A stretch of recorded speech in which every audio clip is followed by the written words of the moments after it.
ನಮಸ್ಕಾರ, ಶುಭಮಸ್ತು. ವಿಶೇಷ ನೇರ ಪ್ರಸಾರ ಕಾರ್ಯಕ್ರಮಕ್ಕೆ ಸ್ವಾಗತ. ನಾನು ಧನುಶ್ರೀ.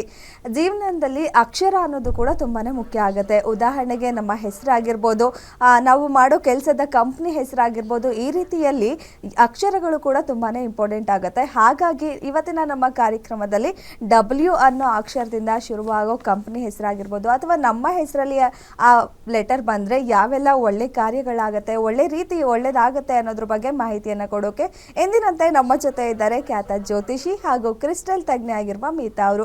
ಅವರನ್ನ ಕಾರ್ಯಕ್ರಮಕ್ಕೆ ಸ್ವಾಗತ ಮಾಡೋಣ. ಮೇಡಮ್ ನಮಸ್ತೆ, ಕಾರ್ಯಕ್ರಮಕ್ಕೆ ಸ್ವಾಗತ. ನಮಸ್ತೆ.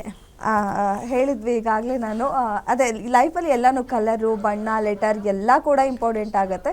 ಇವತ್ತಿನ ಕಾರ್ಯಕ್ರಮದಲ್ಲಿ ಡಬ್ಲ್ಯೂ ಅನ್ನೋ ಅಕ್ಷರದಿಂದ ಮಾತಾಡ್ತಾ ಹೋಗ್ತಾ ಇದ್ದೀವಿ. ನೋಡಿ, ಫಸ್ಟ್ಗೆ ಏನು ಹೇಳ್ತೀನಿ ಅಂತಂದರೆ, ನಮಗೆ ಒಂದು ಡೇಟ್ ಆಫ್ ಬರ್ತ್ ಅಂತ ಇರುತ್ತೆ. ನಮ್ಮ ಹೆಸರು ಇದು ನ್ಯೂಮರಾಲಜಿ ಅಂತ ಹೇಳ್ತೀವಿ.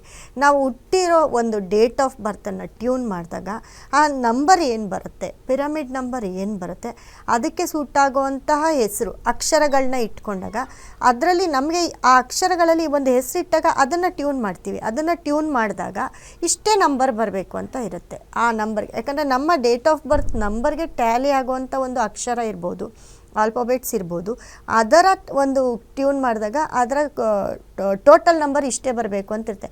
ಅದು ಬಂದಾಗ ಅದನ್ನು ಇಟ್ಕೊಂಡಾಗ ನೆಕ್ಸ್ಟು ಇವಾಗಿನ ಮಕ್ಕಳಿಗೆಲ್ಲ ನ್ಯೂಮರಾಲಜಿ ಪ್ರಕಾರನೇ ಹೆಸರಿಡ್ತಿದ್ದಾರೆ.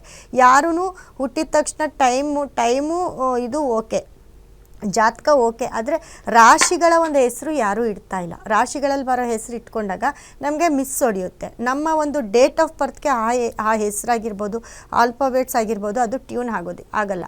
ಹಾಗಾಗಿ ಈ ಒಂದು ನಮ್ಮ ಡೇಟ್ ಆಫ್ ಬರ್ತ್ ಟ್ಯೂನ್ ಮಾಡಿದಾಗ ಬರೋವಂಥ ನಂಬರ್ಗೆ ನಮ್ಮ ನೇಮ್ ನಂಬರ್ನ ಸೆಲೆಕ್ಟ್ ಮಾಡ್ಕೊಳ್ಬೇಕಾಗತ್ತೆ.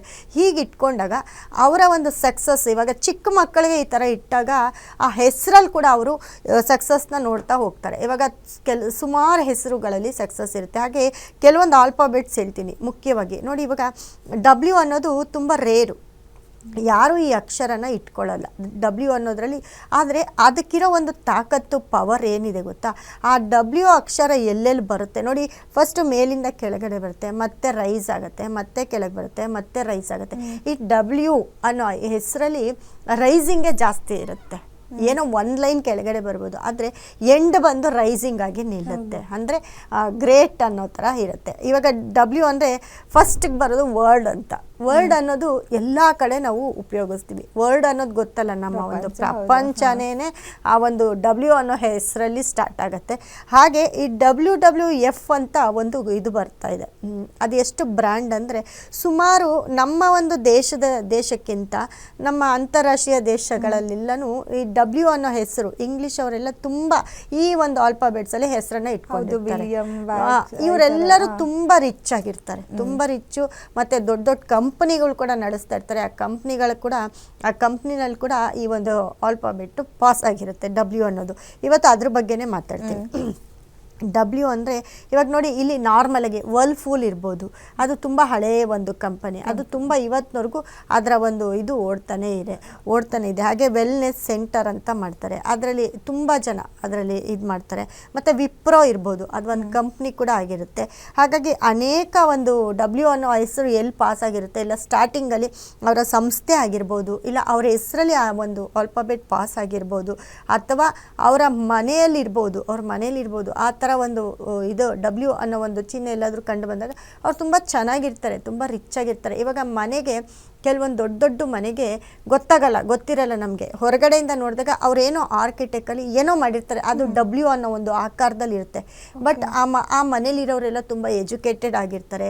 ಮತ್ತು ಆ ಮನೇಲಿ ಇರೋವಂಥ ಜನ ತುಂಬ ಯಾವುದಾದ್ರು ಒಂದು ಕಂಪನಿಗೆ ಒಂದು ಕಂಪನಿ ಸ್ಥಾಪಿಸಿರ್ತಾರೆ, ಇಲ್ಲ ಒಂದು ದೊಡ್ಡ ಕಂಪ್ನಿಯಲ್ಲಿ CEO ಆಗಿರ್ತಾರೆ, ಇಲ್ಲ ಒಂದು ಕಂಪನಿಯಲ್ಲಿ ಹೆಸರು ಇರ್ತಾರೆ. ಆ ಒಂದು ಅಕ್ಷರ ಆ ಮನೆ ಮೇಲೆ ಹಿಂಗೆ ಬಂದು ಹೋಗಿರುತ್ತೆ. ಅದು ಗೊತ್ತಿಲ್ದಿರೇ ಒಂದು ಡಿಸೈನ್ ಅಂತ ಮಾಡಿಸಿರ್ತಾರೆ, ಅದು ಕೂಡ ಪಾಸಿಟಿವ್ ಆಗುತ್ತೆ ಅಂತ ಹೇಳ್ತೀನಿ. ಹಾಗೆ ಡಬ್ಲ್ಯೂ ಅಂತ ಬಂದಾಗ ನೋಡಿ, ಅದ್ರ ಪಕ್ಕ ಅದರ ಜೊತೆಗೆ K ಮತ್ತು R ಮತ್ತು P ಈ ಅಕ್ಷರಗಳು ಪಾಸ್ ಆದಾಗ ಅಂದರೆ ಡಬ್ಲ್ಯೂ ಜೊತೆಗೆ ಯಾವುದಾದ್ರೂ ಒಂದು ಒಂದು word ಅಲ್ಲಿ ವರ್ಡಲ್ಲಿ ಆ ಪದ- ಪದ ಕೆ ಡಬ್ಲ್ಯೂ ಪಕ್ಕ ಕೆ ಬರ್ಬೋದು ಅಥವಾ ಆರ್ ಬರ್ಬೋದು ಮತ್ತು ಪಿ ಬರ್ಬೋದು. ಆ ಅಕ್ಷರದ ಪಕ್ಕ ಈ ಅಕ್ಷರಗಳು ಬಂದಾಗ ಕೆ ಬಂದಾಗ ಆರ್ ಬಂದಾಗ ಪಿ ಬಂದಾಗ ತುಂಬ ರಾಜಯೋಗನ ತಂದು ಕೊಡುತ್ತೆ. ಇದು ಕೆಲವೊಂದು ಸತಿ ಇದು ಟ್ಯೂನ್ ಮಾಡಿದಿರ, ಇವಾಗೆಲ್ಲ ಟ್ಯೂನ್ ಮಾಡಿಕೊಡ್ತಾ ಇದ್ದೀವಿ ನಾವು, ಮುಂಚೆ ಟ್ಯೂನ್ ಇಲ್ದಿರನೇ ಇದನ್ನ ಇಟ್ಕೊಂಡಿರ್ತಾರೆ. ಯಾಕಂದರೆ ಅವೆಲ್ಲ ತುಂಬ ಡೆವಲಪ್ ಆಗಿರುತ್ತೆ. ಇವಾಗ ನನ್ನ ಪ್ರಕಾರ ನಾನು ಹೇಳಿದೆ ವಿಪ್ರೋ ಇರ್ಬೋದು, ಅದೆಷ್ಟು ಫೇಮಸ್ ಒಂದು ಇದಾಗಿರುತ್ತೆ. ಹಾಗಾಗಿ ಈ ಒಂದು ಅಕ್ಷರದ ಒಂದೊಂದು ಅಕ್ಷರದ ಪಕ್ಕ ಒಂದೊಂದು ಆಲ್ಫಾಬೆಟ್ಸ್ ಬಂದಾಗ ಅದು ತುಂಬ ಅದಕ್ಕೆ ಒಂದು ಸ್ಟ್ರಾಂಗ್ ಆಗುತ್ತೆ, ಆ ಒಂದು ಹೆಸರು ಸ್ಟ್ರಾಂಗ್ ಆಗ್ತಾ ಹೋಗುತ್ತೆ, ಅದಕ್ಕೆ ಪವರ್ಫುಲ್ ಆಗುತ್ತೆ ಮತ್ತು ತುಂಬ ಸಕ್ಸಸ್ನ ಕೂಡ ನೋಡ್ತಾರೆ. ಮತ್ತು ಎನ್ ಇರ್ಬೋದು, ಡಬ್ಲ್ಯೂ ಪಕ್ಕ ಎನ್ ಇರ್ಬೋದು, ಎಕ್ಸ್ ಇರ್ಬೋದು ಅಥವಾ ಹೆಚ್ಚು, ಆರು, ಕೆ, ಪಿ ಈ ಅಕ್ಷರಗಳು ಡಬ್ಲ್ಯೂ ಪಕ್ಕ ಬಂದಾಗ ಅದು ಒಂದು ಸೆಂಟೆನ್ಸ್ ಆದಾಗ ಅಲ್ಲಿ ಒಂದು ಕಂಪ್ನಿ ಹೆಸರಿರ್ಬೋದು, ಒಂದು ಮನೆ ಹೆಸರಿರ್ಬೋದು ಅಥವಾ ಒಂದು ವ್ಯಕ್ತಿಯ ಹೆಸರಿರ್ಬೋದು. ಅವರು ತುಂಬ ಗ್ರೇಟ್ ಆಗಿರ್ತಾರೆ, ತುಂಬ ಪ್ರಪಂಚಕ್ಕೆ ಕಾಣಿಸ್ಕೊಳ್ಳೋವಂಥ ಒಂದು ವ್ಯಕ್ತಿ ಆಗಿರ್ತಾರೆ, ಇಲ್ಲ ಅವರು ಒಂದು ಸಂಸ್ಥೆ ಆಗಿರ್ಬೋದು, ಏನೇ ಆಗಿರ್ಬೋದು, ತುಂಬ ಒಳ್ಳೆಯ ಒಂದು ದುಡ್ಡು ಶ್ರೀಮಂತರ ಒಂದು ಇದು ಎದ್ದು ಕಾಣ್ತಾ ಇರುತ್ತೆ ಅವರಲ್ಲಿ. ಅಂದರೆ ಅತಿ ಬೇಗ ಶ್ರೀಮಂತರು ಕೂಡ ಆಗ್ತಾರೆ, ಒಂದು ಜ್ಞಾನ, ಒಂದು ಚುರುಕುತನ ಎಲ್ಲ ಕೂಡ ಬರುತ್ತೆ ಅಂತ ಹೇಳ್ಬೋದು. ಹಾಗೆ ಇವಾಗ ಡಬ್ಲ್ಯೂ ಪಕ್ಕ ಎ ಪಾಸ್ ಆಗಿರುತ್ತೆ. ಎ ಅನ್ನೋದು 2 ಸತಿ ಪಾಸ್ ಆಗಿರ್ಬೋದು ಅಥವಾ 1 ಸತಿ ಪಾಸ್ ಆಗಿರ್ಬೋದು. ಆ ಡಬ್ಲ್ಯೂ ಅನ್ನೋ ಅಕ್ಷರದ ಪಕ್ಕ ಎ ಪಾಸ್ ಆದಾಗ ಕಾನೂನಲ್ಲಿ ಪ್ರಾಬ್ಲಮ್ ಜಾಸ್ತಿ ಆಗ್ತಾ ಹೋಗುತ್ತೆ.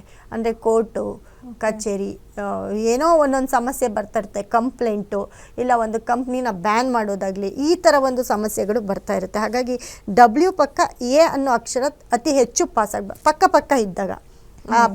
ಇದ್ದಾಗ ಈ ಥರ ಪ್ರಾಬ್ಲಮ್ ಆಗ್ತಾ ಇರುತ್ತೆ. ಮತ್ತು ಕೆಲವೊಂದು ಸತಿ